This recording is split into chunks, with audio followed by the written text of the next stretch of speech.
orang harus membelanjakan rezekinya.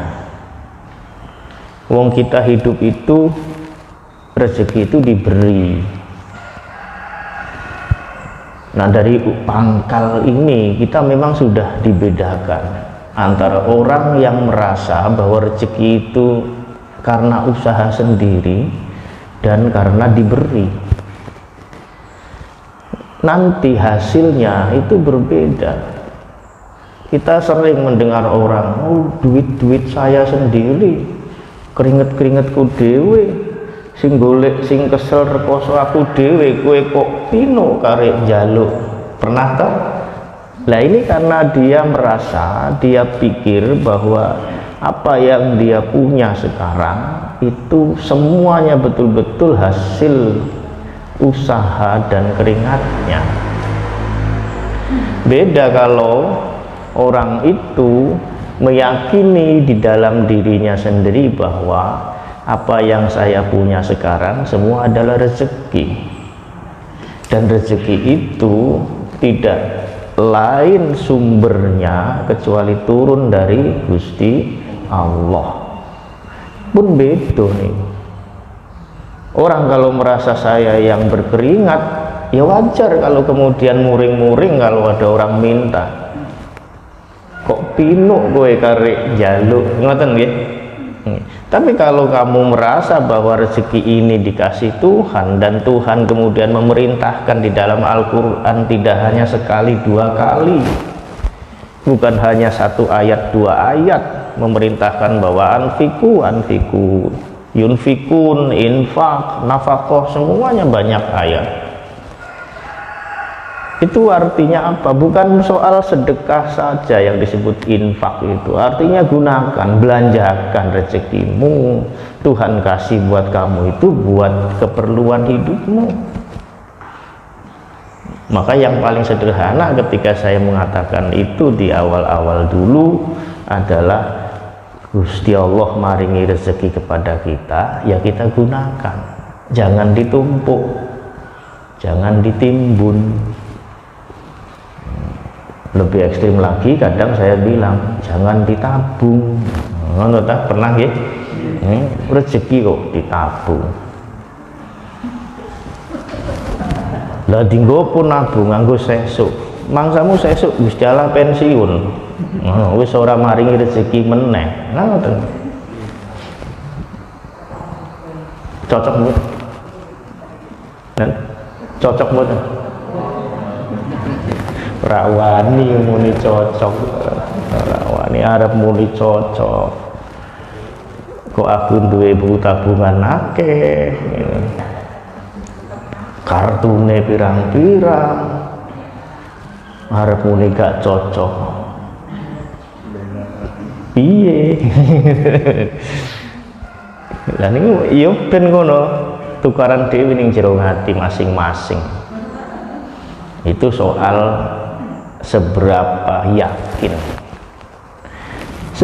yakin kamu dengan Tuhan bahwa rezeki itu Tuhan yang kasih. Itu nanti berimbas kepada ketika kamu memberikan atau bersedekah, berinfak, berzakat dan seterusnya. Ini ayatnya nanti nyambung. Ria'an nas.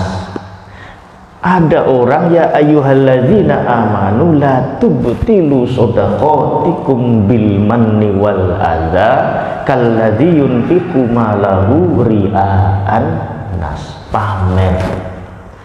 Jadi orang kalau sedekah sudah bagus-bagus bersedekah, karena itu berarti kita ikut perintah Tuhan bahwa rezeki yang Tuhan beri kepada kita itu digunakan untuk keperluan hidup kita. Dan apabila kita sudah selesai semuanya dan kemudian ada orang membutuhkan lalu kita bersedekah, misalnya itu yang sunnah, yang wajib, ya berarti kita meskipun gak ada orang yang butuh kita tetap wajib zakat, bukan?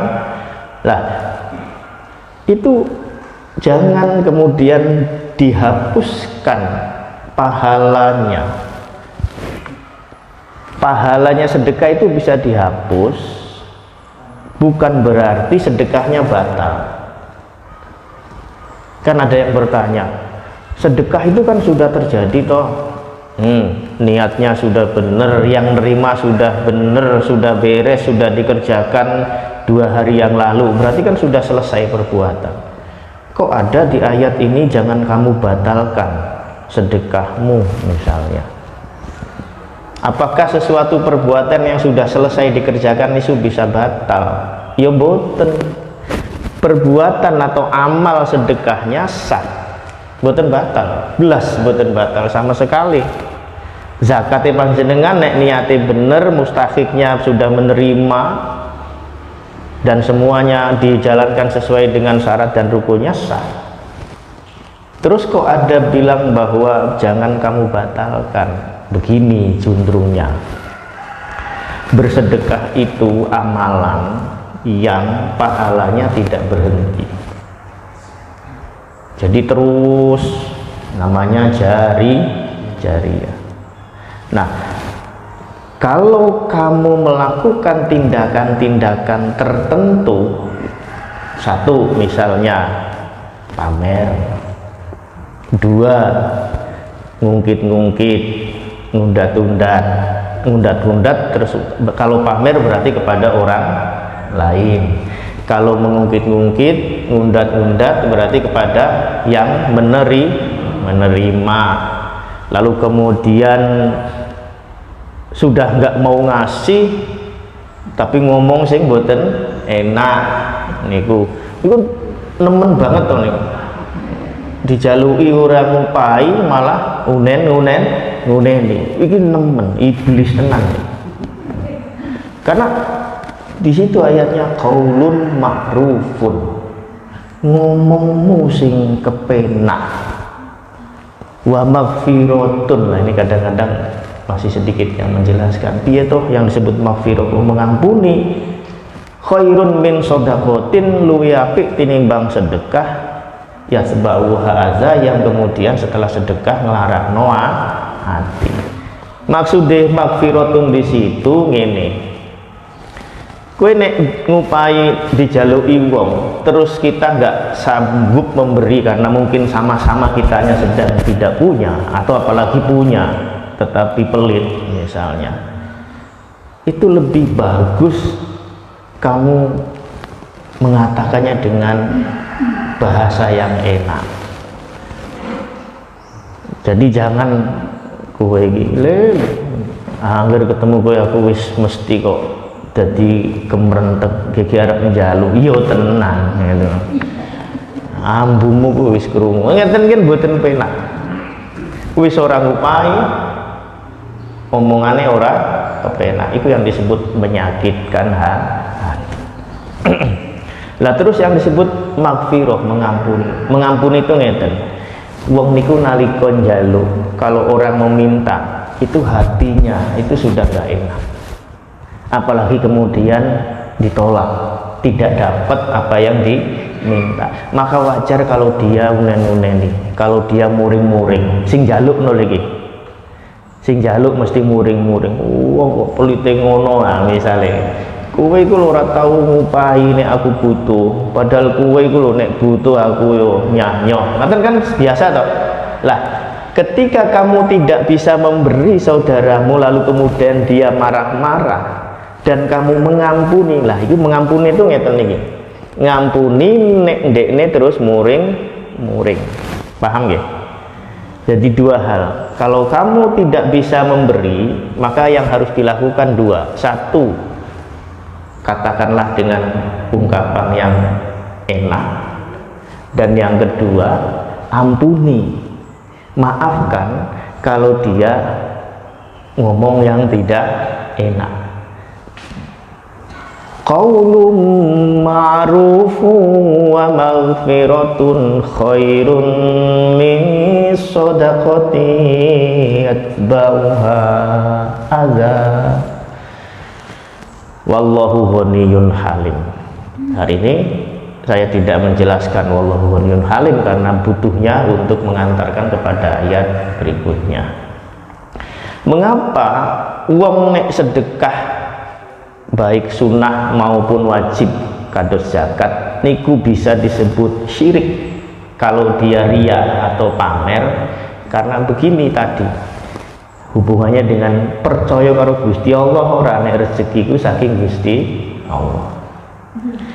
Kalau kamu pamer, kalau kamu kemudian ria'an nas, pengen sum'ah, pengen terkenal, pengen keceluk, pengen apa meneh, kuncoro sebagai orang dermawan, orang baik dan seterusnya, artinya kamu sedang berpaling. Tujuan berbuat baikmu bukan demi Tuhan, tetapi demi nama baik, demi manusia, demi status, demi harga diri. Ini yang disebut syirik. Jadi bukan hanya demi Allah. Paham ya? Jadi riya niku mengapa disebut syirik? Karena kamu sudah menduakan Tuhan, bukan hanya amalanmu itu demi Tuhan. Demi Tuhan, demi itu tidak harus sumpah ya. Bukan hanya untuk Allah, tetapi karena untuk pencitraan misalnya. Itu yang disebut syirik. Makanya di dalam ungkapan-ungkapan yang lain kadang juga ditafsirkan bahwa riya itu adalah syirik kecil. Jadi jundrungnya itu begitu. Lah, orang kalau pamer maka dia akan membatalkan sedekahnya. Nah, tadi dibilang bahwa masa sedekah yang sudah selesai dan sudah sah dibatalkan? Iya. Mengapa disebut dibatalkan? Karena sedekah itu amalan yang pahalanya berkelanjutan. Begitu kamu pamer setelah itu, begitu kamu kemudian ngundat-undat setelah itu, begitu kamu ngelarak nuati sing nompo setelah itu, maka artinya kamu pada saat itu sedang memotong aliran pahala dan berkah sedekahmu. Itulah yang dimaksud kamu membatalkan keberkahan, pahala, akibat-akibat baik dari amalan yang sudah kamu kerjakan. Jadi apakah sedekah dan zakat saya yang sudah selesai itu batal? Boten. Wong amalan sudah lengkap. Tetapi yang disebut batal itu artinya berhentilah akibat dari perbuatan baikmu terhadap dirimu sendiri. Terhadap orang lainnya terus, akibat baik bagi orang lainnya terus, tapi akibat baik pada dirimu sendiri dipotong oleh Gusti Allah. Rugi betul? Rugi. Apa yang bisa memotong kebaikan sedekah dan amalanmu? Bil manni wal adha, ngundat-undat utawa nglarakno ati. Aja lali kowe iki ya ngono ya hene supaya ngono iku mergo aku lho. Kowe iku ora usah kemlinti. Kowe nek mbino ora tak lobekno karo atasanmu ya ora bakal munggah-munggah pangkatmu. Iya, ngundat-ngundat jenenge. Nglarakno ati dereng, mungkin belum, tetapi ngundat-undat. Nglarakno ati ditambah sisan. Nggih, wassalam. Lah, itu contoh bagaimana orang berinfak menggunakan hartanya tetapi bukan atas nama Tuhan, bukan libtighoi mardotillah, bukan untuk mencari senengnya Gusti Allah.